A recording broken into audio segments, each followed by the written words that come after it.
Bonjour à tous, avec l'aide de Dieu, nous allons étudier le Rambam, les lois de Tumat Sara, de l'impureté du lépreux, le 14e chapitre. Dans les 11 premiers chapitres, le Rambam nous a parlé de l'impureté de la lèpre qu'il y a sur un être humain. Il nous a donné les lois qui sont liées à cela. Dans le chapitre 12 et 13, le Rambam nous a parlé de la lèpre qu'il y a sur des vêtements et les lois qui sont liées à cette lèpre-là.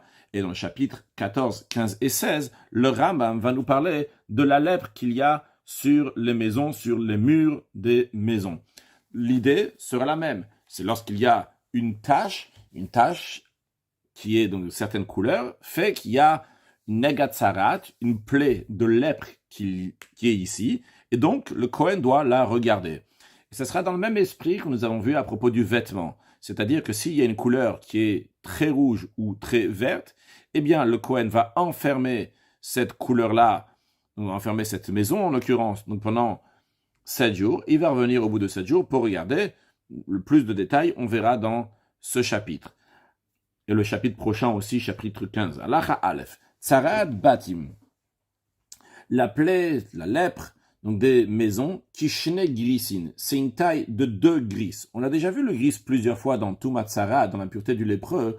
Un gris, c'est une fève, de manière plus précise, c'est une fève qui est coupée en deux. Et quand on dit en deux, on a déjà montré, donc c'est en deux, donc c'est pas coupé sur la longueur ou sur la largeur, mais sur l'épaisseur. Donc on va dire tout simplement donc une fève carrée, c'est-à-dire on va faire un carré de cette fève-là. En ce qui concerne donc l'être humain, on avait dit, c'est la taille donc de 6 poils en largeur et 6 poils en longueur. Donc elle garde toujours la même taille. En millimètres, ça correspond à 18 mm sur 18 mm. Et on avait vu qu'il en était de même aussi pour les vêtements, s'il y a une tache donc d'un gris de 18 mm sur 18 mm.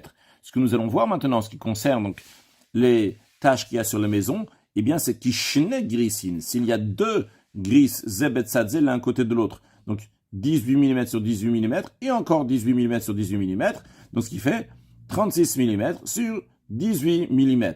Et comme le Rav nous dit, Nimtsa Rochava Nega, il se trouve donc que la largeur de la plaie, c'est comme si on peut, dans un endroit, donc on peut faire 6, il peut y avoir 6 poils qui poussent dans le corps, donc 1, 2, 3, 4, 5, 6, comme on voit ici, Ve'orko, et en longueur, donc de 12 poils, beribou en carré, quand le Rav dit carré ici, donc c'est en rectangle. Ve'aparot mishiur zebabatim, si la tâche, elle est moins que 2 gris, en ce qui concerne les maisons, taor, c'est pur. Et toutes les mesures sont halacha le Moshe Sinai, des lois qui ont été transmises à Moshe Rabbeinu au Mont Sinaï. Halacha bet, shlosha siman et tuma yesh bebatim. Il y a 3 signes d'impureté dans les maisons. C'est-à-dire, la tâche en elle-même n'est pas encore un signe d'impureté. Il faut attendre un peu pour que cette tâche-là va devenir un signe d'impureté, comme nous allons l'expliquer.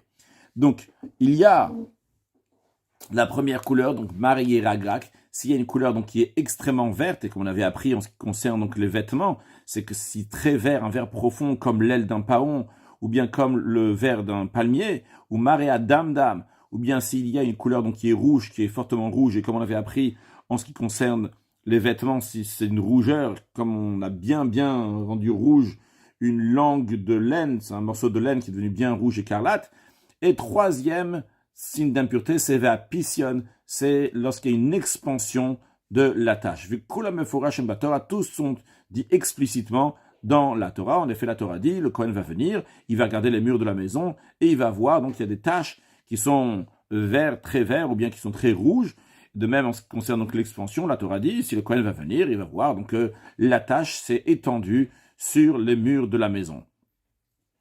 Donc, la tâche en elle-même, comme on verra, le Kohen ne va pas dire tout de suite, donc c'est impur. Il va masguir d'abord la maison, il va fermer la maison, et après on verra donc comment la procédure qui va se passer. La procédure elle-même, combien d'impuretés, etc., ça on verra dans le chapitre prochain, dans le chapitre 15.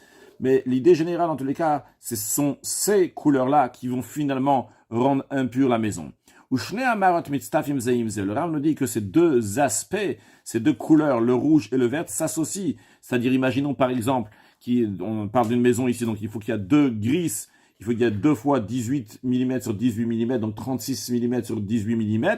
Imaginons donc qu'il y a un gris et un autre gris à côté. Il y a un gris de 18 mm sur 18 mm qui est rouge et un autre à côté qui est 18 mm sur 18 mm, qui est collé et qui est vert, eh bien, ça va s'associer l'un à l'autre. Il n'y a pas besoin que ce soit une seule couleur, donc tous les deux grissines, les 36 mm sur 18 mm. Et au Pission à Samour, en ce qui concerne donc une expansion, si ça s'est étendu, la tâche. Alors, si la tâche s'est étendue, c'était proche donc de la tâche initiale qu'il y avait sur la maison, Kol Sheu, il y a, même si c'est une quantité minime, c'est considéré un Pisayon, c'est considéré une expansion, ça rendra impur. Ve'arachok, s'il y a une expansion, ici dans le sens expansion, dans le sens que sur un autre morceau de la maison, sur une autre partie de la maison, il y a eu une tache lépreuse, mais elle n'est pas proche, elle n'est pas collée, elle est éloignée même quelque chose, mais en tous les cas, elle est éloignée de la tâche initiale. Pour que ça soit considéré un pisayon, pour que ça soit considéré donc une expansion, il faut que ça va se rajouter ailleurs dans la maison qui grisse la taille d'un grisse d'une fève, donc 18 mm sur 18 mm. Avant de continuer à la halakha, disons un point qu'on va apprendre dans le chapitre 15, que si le Kohen est venu et donc il a vu la tâche la première semaine, il a fait un hesger, donc il a fait un hesger pour la première semaine, donc pour 7 jours, et après il voit qu'il n'y a pas de changement au bout d'une semaine, eh bien il l'enferme encore une fois une autre semaine, puis s'il voit que ça n'a pas changé au bout d'une semaine, ou bien qu'il y a eu une expansion au bout d'une semaine, l'un ou l'autre, donc que ça soit qu'il y a eu une expansion ou bien qu'il n'y a pas eu de changement, ce qu'il doit faire le Kohen, c'est qu'avant d'enfermer encore une troisième fois, parce que le Kohen doit faire spécialement, donc ce qui doit être fait dans cette maison-là, c'est qu'il doit donc enlever les pierres qu'il y a ici, il doit enlever donc le plâtre qu'il y a autour, la terre qui est autour, on verra dans le chapitre 15 plus détaillé, et il va faire à nouveau un tiar, c'est-à-dire il va à nouveau plâtrer, et il va revenir au bout d'une semaine, et il va voir après, au bout d'une semaine, qu'est-ce qui se passe. Est-ce qu'à nouveau la tâche elle est revenue? Dans ce cas, on devra détruire toute la maison, et si ce n'est pas le cas, donc il va faire la purification de cette maison. Et maintenant, revenons à notre chapitre. Le Rav nous dit, Avala choser achari toar. Mais s'il y a une tâche qui est venue après le hitoar, après qu'on a plâtré, c'est-à-dire qu'au bout de 2 semaines, on a enlevé les pierres qui étaient lépreuses et qu'on a mis à nouveau des pierres, on a mis d'autres pierres et c'est revenu après, donc au bout de la 3e semaine, eh bien, c'est pas comme on vient de voir que c'est un gris. Ça, il faut qu'il y ait grissine, il faut qu'il y a 2 gris, donc 36 mm sur 18 mm pour que ça soit impur. Halacha Gimel. Les tâches qui affectent les maisons, c'est uniquement si la couleur, la tâche, elle paraît plus profonde que le mur. Chez Nema, car il est de la Torah, que cette tâche-là, elle est chez Ka'arurot, c'est-à-dire chez Shokot Bakirot. Il faut que cette tâche-là doit être profonde, c'est comme un creux dans le mur. C'est-à-dire que l'aspect de cette tâche est comme un creux qui est dans le mur. Chakoua, profond. Ou Bishne Amarot, avec ces 2 couleurs, donc nous avons dit, donc la couleur verte profonde ou bien rouge profond, au bout d'une semaine, si le Kohen, dès que le Kohen il arrive, il voit ces couleurs-là, masgirin, donc il va enfermer la maison, et après, au bout de 7 jours, il va à nouveau revenir voir, au machlitin, ou bien que, au bout de 2 semaines, le Kohen voit que ça n'a pas bougé, les couleurs sont toujours les mêmes, eh bien, il va enlever ces pierres-là, ou bepission, et c'est aussi donc avec ces couleurs-là, qu'on considère donc s'il y a un pisayon, s'il y a eu une expansion, c'est-à-dire qu'au bout d'une semaine ou au bout de 2 semaines, si ce n'était pas la première semaine, qu'il y a une expansion de ces couleurs-là, note-t-il qu'on devra casser ces pierres-là et plâtrer à nouveau. Et si la tâche, elle s'est renouvelée encore une fois après qu'on a plâtré, c'est-à-dire, on va prendre l'exemple dans le cas où le Kohen il a vu une tâche donc de 2 grissines, donc rouge ou verte, et il a enfermé la maison. Il est revenu au bout de 7 jours et ça n'a pas bougé. Il est revenu au bout de 2 semaines et ça n'a toujours pas bougé. On a dit donc ce qu'on va faire, c'est qu'on va enlever ces pierres-là dans lesquelles il y a la tâche. On verra plus de détails sur ces pierres, comment on les enlève, etc. Donc dans le prochain chapitre. Mais donc il va enlever ces pierres et il va à nouveau plâtrer. Et après il revient la semaine suivante. Et si la semaine suivante, quand il revient, il voit qu'il y a une expansion, comme on avait dit dans la halakha précédente à la fin, donc c'est-à-dire qu'à nouveau, il y a 2 grissines qui sont là, et bien dans ces cas-là, il faudra détruire toute la maison, comme on verra dans le chapitre 15. Donc le principe de la halakha Gimel, ce que le Rav nous a dit, c'est que les taches doivent être profondes et de couleur verte ou rouge. basé sur ça. Donc le Kohen va en faire pour une semaine, basé sur ça. Donc le Kohen va dire qu'il faut enlever les pierres, basé sur ça. Le Kohen il va dire que c'est considéré un pisayon, donc une expansion, basé sur ça. Donc le Kohen va détruire, va dire qu'il faut détruire la maison dans le cas où le processus est arrivé qu'il faut détruire la maison. Dans tous les cas, c'est ces couleurs-là. Halakha Dalet. Lorsque il y a une tâche qui apparaît dans la maison, Afilu Chacham, même quelqu'un qui est un sage, qui est compétent dans les lois de la lèpre et dans ses tâches, il est sûr et certain qu'il s'agit bien d'une tâche de lèpre et que ça va être impur. Il ne va pas décider, il va dire, il y a une tâche à la maison et que donc c'est impur. Et là, Omer la Kohen, il dit au Kohen, il me semble qu'il y a une nega, il y a quelque chose qui ressemble à une nega, une tache de lèpre dans la maison. La suite du verset, on nous dit que Vetsiva Kohen ou Finutabait, le Kohen va ordonner, et ils vont enlever ce qu'il y a dans la maison. Afilu Chavile Etim, Chavile Kanim, même des fagots de bois et des faisceaux de roseaux. Ça aussi, il faut le faire sortir, bien qu'il ne contracte pas l'impureté. La Torah dit, il faut l'enlever. Et après, le Kohen va rentrer dans la maison. Et il va voir la plaie et il va décider est-ce que c'est impur ou pas. Ou baïtafel, une maison qui est obscure, c'est-à-dire qu'il n'y a pas de fenêtre. Le Kohen ne peut pas voir cette tache comme il faut pour décider si elle est pure ou impure. Et ne peut pas ouvrir des fenêtres pour qu'on puisse voir l'irot ethnique, pour voir la tache. Bien qu'on peut voir la tache à la lumière d'une bougie ou d'une torche ou quoi que ce soit. Non. Si la tache n'apparaît pas dans la situation actuelle de la maison qui est sans fenêtre, tard, la maison est pure. Une fois que le Kohen a vu la tache et il va décider maintenant de dire que cette tache-là doit être enfermée pour une semaine, le Kohen ne doit pas dire ça lorsqu'il est dans la maison. Mais Yetze, il doit sortir de la maison. Il va se tenir près de l'entrée de la maison. Betsad Amashkov, du côté du linteau, c'est-à-dire à l'extérieur du linteau de la maison.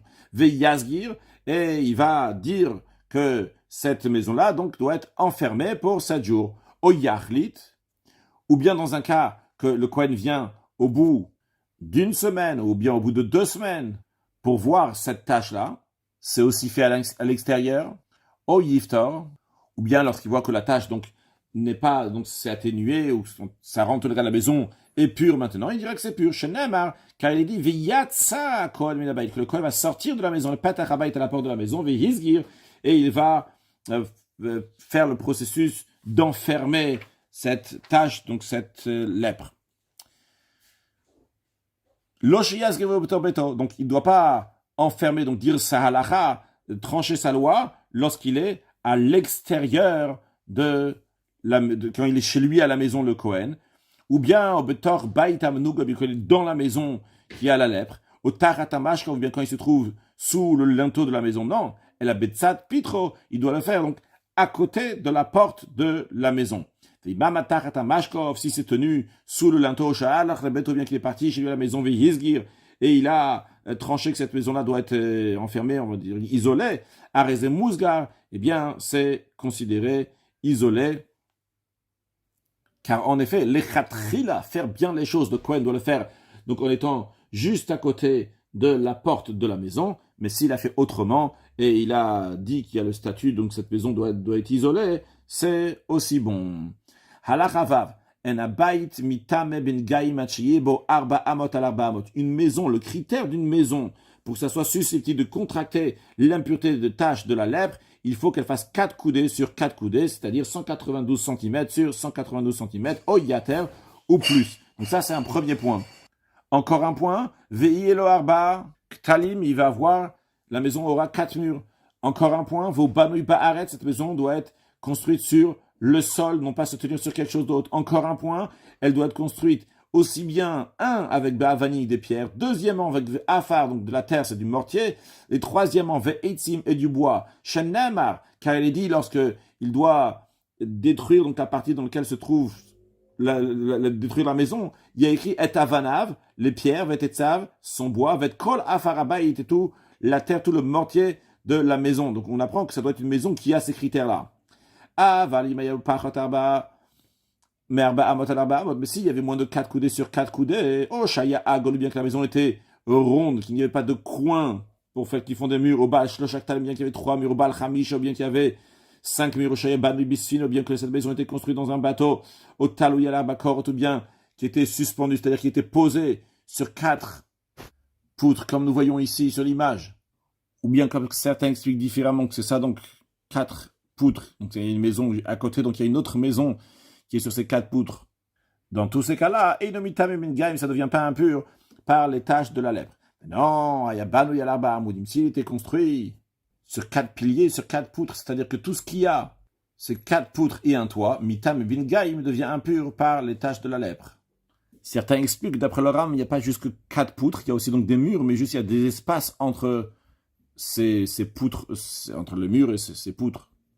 Halachazain, Kamavanim Yubo, combien de pierres il doit y avoir dans cette maison pour qu'elle soit considérée une maison, dès qu'on peut dire donc elle a la lèpre, un parot mishmon, un minimum 8 pierres. Comment ça? Shte avanim bechol kotel, 2 pierres par mur, qui est chez kol kotel raoul nega, pour que chaque mur peut être apte à contracter donc l'impureté de la lèpre. Pourquoi il faut 2 pierres? Shena bait mitam mengaim achiravo kishnegrisim ashte avanim. Si le Ram nous rajoute quelque chose, en plus de ce qu'on a appris avant, qu'il faut qu'il y ait 2 gris 36 mm sur 18 mm, donc un gris et un gris. Mais en plus de ça, le Ram nous dit que ça doit être sur 2 pierres, pas sur une seule pierre. Shenamar, parce que la Torah, elle dit, lorsqu'on va enlever donc des pierres sur lesquelles il y avait les taches, il est écrit qu'il faut enlever Avanim Asherbem Anagal, les pierres qu'il y avait, la lèpre. Le fait qu'il y a écrit Avanim au pluriel, on apprend que la lèpre donc, est contractée sur les murs d'une maison uniquement s'il y avait 2 pierres. Ça, c'est donc concerne combien de pierres il faut qu'il y ait 8. Le Kama Eitzi Miyubo, et combien de bois il faut qu'il y ait dans cette maison-là pour qu'elle va contracter l'impureté de la lèpre, que des liten tachatamashkov, c'est pour mettre en dessous du linteau. Donc à l'époque, donc il plaçait une pièce en bois qui forme le linteau. Ve'afar, en ce qui concerne donc de la terre, du mortier, combien il doit y en avoir? Il doit y en avoir que des latet ben patsim la ravero pour en mettre entre dans les fentes qui entre une demi-pierre et une autre demi-pierre, ou bien une demi-brique et une autre demi-brique. Alors attention, ici on ne parle pas qu'il y a concrètement dans la maison des demi-briques. On parle le principe, combien de terre il doit y avoir dans ce mur de la maison. Et la réponse est combien de mortiers qu'il doit y avoir? Donc, mortier qui soit suffisant pour mettre. Quand on met 2 demi-pierres ou bien 2 demi-briques, comment les mettre ensemble? Mais on parle même pas des briques, évidemment, parce que c'est pas des briques ici, c'est des pierres qui sont faites par le ciel, par Hachem. Mais s'il y avait moins que ces mesures-là, il ne contracte pas l'impureté de la lèpre. Les briques. Donc les briques sont des pierres qui sont faites par les êtres humains. Le marbre, Einam Kashum Kavanim ne sont pas considérés comme des pierres. Donc si la maison est faite en briques ou bien en shaïch, en marbre, eh bien la maison ne contracte pas l'impureté de la lèpre. Mais en bas, une maison que d'un côté, il y a un mur qui est fait avec du marbre. Les autres murs sont faits avec une autre matière. Ou bien qu'il y a un mur qui est fait avec du rocher, donc c'est toujours été rattaché au sol. Il a rien fait, il est venu, il a mis encore 3 autres murs, et le 4e mur, c'est un rocher donc qui était déjà là depuis la création du monde. Ou bien qu'il y avait un mur qui était avec des briques et tout le reste, donc ça peut être aussi donc avec des pierres ou autre chose. En tout cas, il y avait un qui était avec des briques. Ou bien qu'il y avait un mur avec de la terre et tout le reste, donc c'est fait même avec des pierres. Le principe, il est du moment où il n'y a pas 4 murs qui sont faits avec des pierres, qu'il y a un mur qui est fait avec quelque chose d'autre que des pierres qui ont été amenées pour construire la maison, et il ne rend pas impur il ne contracte pas l'impureté de la lèpre. Une maison qui ne contient pas suffisamment de pierres, de bois, de mortier pour contracter l'impureté de la lèpre. Venir à Bonega. Et il y a une tache qui est apparue. Donc, on considère pas ça impur parce que la maison n'a pas les mesures, n'est pas en mesure de contracter l'impureté de la lèpre. Mais après cela, il a amené des pierres, du bois, de la terre, donc il a rajouté. Eh bien, dans ce cas-là, Harezetaor, c'est pur. Car le principe, il est qu'au moment où il y a eu la lèpre, sur ces pierres-là, la maison n'était pas apte à contracter cette impureté. Halacha Yud, Bait shesikro bizraim, une maison qui est couverte de grains de céréales dans leur épi, qui servent donc de toit, bitlan, eh bien, maintenant c'est plus considéré en tant qu'aliments, c'est-à-dire que ces grains-là ne sont pas comme des aliments, mais ils sont considérés comme une partie, la structure de la maison. Oil mesham tashmish et, étant donné qu'ils tiennent le lieu de bois, ils sont comme du bois. Donc arem ket, ils sont comme du bois. Et donc en conséquence, nitma baïtsi, la maison est devenue impure. Nitmo imotmer hamura, eux aussi, ils sont devenus impurs avec cette impureté sévère, donc comme la lèpre, donc qui est une source principale d'impureté, avatuma. Comme on apprendra dans le chapitre 16. Allah Hayudalef, Yerushalayim, la ville de Jérusalem, Vechutzala Aretz. De même, toutes les villes qui sont en dehors de la terre d'Israël, l'extérieur de la terre d'Israël, En mitam bin gaim, là-bas, les maisons ne deviennent pas impures, ne contraignent pas l'impureté de la lèpre. Shenama, en ce qui concerne donc les maisons qui sont en dehors d'Eretz Israël, ils ne contraignent pas l'impureté. Pourquoi? Parce que la Torah parle du negatzarad, de la lèpre, qui est bebet eretz achuzatrem, dans une maison du pays de votre héritage. Et donc, en dehors de la terre d'Israël n'est pas notre héritage. C'est la raison pour laquelle que là-bas, les maisons ne contractent pas l'impureté de la lèpre. En ce qui concerne Yerushalayim, l'onitrak ala shvatim n'a pas été partagé entre les tribus, vu que toutes les tribus d'Israël donc, ont le droit sur Yerushalayim. C'est la raison pour laquelle donc c'est pas non plus Eretz Achuzatrem, le pays de votre héritage, un endroit que tout le monde a hérité. C'est pas un endroit que vous avez hérité, quelqu'un particulier, une certaine tribu a hérité. Encore une chose, Ram le dit, qu'au Batea Goyim, en ce qui concerne les maisons qui appartiennent aux non-juifs, chez Eretz Israël, en terre d'Israël, En mitamim gaim, ne contractent pas l'impureté de la lèpre, vu que ces maisons-là aussi ne sont pas Achuzatrem, ne sont pas votre possession, votre héritage. Allah Hayud Bet, Haloker Batimina Goyim, celui qui achète une maison d'un non-juif, et lorsqu'il a acheté, il y avait une tache de lèpre. Yera et Batrila, cette tache-là doit être regardée, examinée, comme si qu'elle venait d'apparaître. Halacha Yud Gimel, Bait Tzido Echad Goy, une maison qu'un côté appartient à un non-juif, et Tzido Echad Israël, et un côté appartient à un juif. Ou bien une maison que Tzido Echad Baaretz, une partie, un côté donc se trouve en terre d'Israël, et Tzido Echad Bechutz Haaretz, et l'autre côté se trouve en dehors de la terre d'Israël. Eino mitam ben gaim ne contracte pas l'impureté de la lèpre. Il faut que toute la maison soit aux Juifs et dans la terre d'Israël. Ou shakol batim shebe'eretz Israël, toutes les autres maisons qui sont en terre d'Israël, mitam ben gaim contractent l'impureté de la lèpre. Ben swim bide adam, que ce soit donc ils ont été colorés, qu'ils ont été peints par des êtres humains. Ben swim, bien qu'ils aient été peints bide shamaim, par le ciel, c'est-à-dire qu'ils avaient une couleur naturelle, déjà colorée, ils contractent l'impureté. C'est-à-dire que c'est pas comme dans les vêtements qu'on a dit, que quand les vêtements, donc ils sont blancs, à ce moment-là, ils contractent l'impureté de la lèpre. Ici, donc n'importe quelle couleur va contracter l'impureté. Halacha Yud Dalet, Beta Isha, la maison qui appartient qu'à une femme, non pas à un homme. Beta Shutvim, une maison qui appartient à des associés. Beta Knesset ou Beta Midrash, une synagogue ou un lieu d'étude. Mais une synagogue et un lieu d'étude, je vais me dire à la Chazanim dans lequel se trouve une demeure, pour les bedos qui sont là-bas, ou la talmidim, ou bien pour les étudiants qui sont là-bas.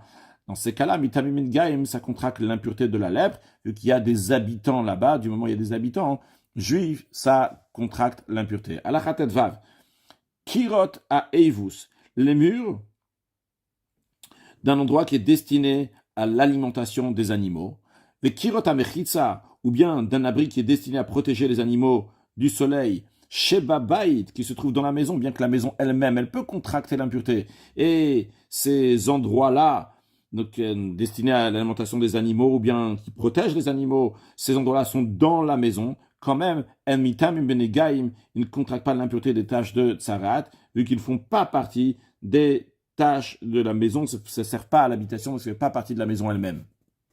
Conclure avec un mot de Chassidut, on a vu que le Kohen va dire d'enlever tout ce qu'il y a dans la maison et après seulement il va dire que la maison elle est impure. Alors c'est vrai qu'on a dit aussi le côté de Xeret HaKatuv, c'est comme ça la Torah l'a décidé, vu que, et même quand il s'agit donc des choses qui ne contractent pas l'impureté, mais il y a aussi l'explication qu'on avait vue aussi dans le passé, que pour pas que les choses qui sont dans sa maison vont devenir impures, et il devra les tremper dans un bain rituel, ou bien certains que carrément ils vont toujours rester impurs, la Torah elle dit d'attendre qu'on sorte tout de la maison, et après seulement le Kohen va dire que c'est impur. Alors, le rabbi demande, pourquoi c'est tellement particulier? C'est la seule impureté dans laquelle on voit que la Torah, elle dit d'attendre, de déclarer que c'est impur pour que la personne ne va pas perdre. Eh bien, le Rabbi répond, basé sur l'idée que le Rambam lui-même nous dira dans le chapitre 16 à la fin, que la tsarat, la lèpre, c'est quelque chose donc de particulier, qui est là pour que la personne va faire teshuva, va se repentir, et va encore mieux se comporter. Et de là, on voit qu'en vérité, donc toute la notion de cette plaie-là, c'est un chesed pour la personne. C'est une bonté que Dieu y fait à l'homme pour qu'il va revenir sur le droit chemin. Et cette bonté-là, elle s'exprime aussi dans cette loi-là qu'Akadosh Baruch Hu, il a pitié, il fait attention donc à l'argent de cette personne-là. Et il nous dit d'attendre, donc avant de rendre impur, que on va enlever tout ce qu'il y a dans la maison pour que tout va rester sain et sauf. Et évidemment, chacun de nous aussi faire très attention au bien de chacun des autres personnes aussi qui vont rester sains et saufs comme il le faut. Que Dieu fasse que très prochainement, nous tous ensemble, on va sortir de l'exil. Et comme le Rabbi souligne toujours, Kaspam Vezavamitam, avec l'argent, avec l'or, avec tous les biens matériels aussi, qui sont aussi très importants. À la Géoula, Mitid Vashrima, avec Mashiach, now, une excellente journée.